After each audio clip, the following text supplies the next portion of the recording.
भारतात लवकरच एक भयंकर दुष्काळ येणार आहे। जागतिक हवामान संघटना एका मोठ्या भयंकर संकटाचा इशारा देते।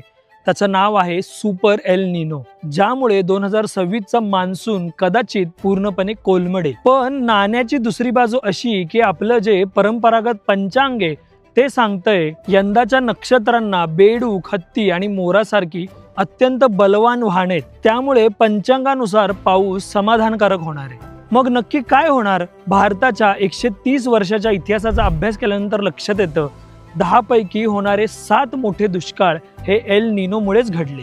1876-78 चा दुष्काळ, ज्यामुळे भारतात पाऊस 2 वर्ष पडलाच नाही, धान्य तुटवडा झाला, जवळजवळ 50 लाख लोकांचा बळी गेला। 1972-73 चा दुष्काळ, ज्यामुळे आपल्या भारताचा जीडीपी 8% घसरला होता। तर आत्ताच 10 वर्षापूर्वी 2015-16 साली सलग 2 वर्ष सरासरीपेक्षा कमी पाऊस पडला। विदर्भ मराठवाड्यातली धरणे कोरडी पडली आणि लातूरला तर रेल्वेने पाणी पुरवावं लागलं। परंतु याच वर्षी मृग नक्षत्र 8 जूनला सुरू होऊन वाहन बेडूक असल्यामुळे पाऊस चांगला पडण्याची लक्षणं आहेत। 6 जुलैला पुनर्वसू नक्षत्र सुरू झाल्यामुळे वाहन घोडा आहे आणि डोंगराळ भागात उत्तम पाऊस पडेल। पडतील मगा तर चुलीकडे हागा अशी म्हण असणाऱ्या मघा नक्षत्रात म्हणजेच 16 ऑगस्टच्या दरम्यान मोर वाहन असल्यामुळे तर दमदार पाऊस पडण्याची लक्षणे आहेत। मग दोन्हीपैकी नक्की काय होईल?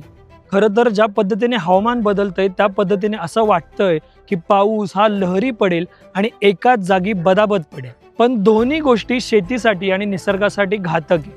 आनंदाची गोष्ट अशी की भारताकडे गरजेपेक्षा 3 पट जास्त धान्य साठा आहे, परंतु दरवर्षीप्रमाणे ह्या वर्षी सुद्धा शेतकऱ्यांचं नुकसान होईल असं वाटतं। तुम्हाला काय वाटतं? पाऊस कसा पडेल? कमेंट नक्की करा आणि हा व्हिडिओ शेतकरी बांधवांना जरूर पाठवा। धन्यवाद। आरोग्यम धनसंपदा।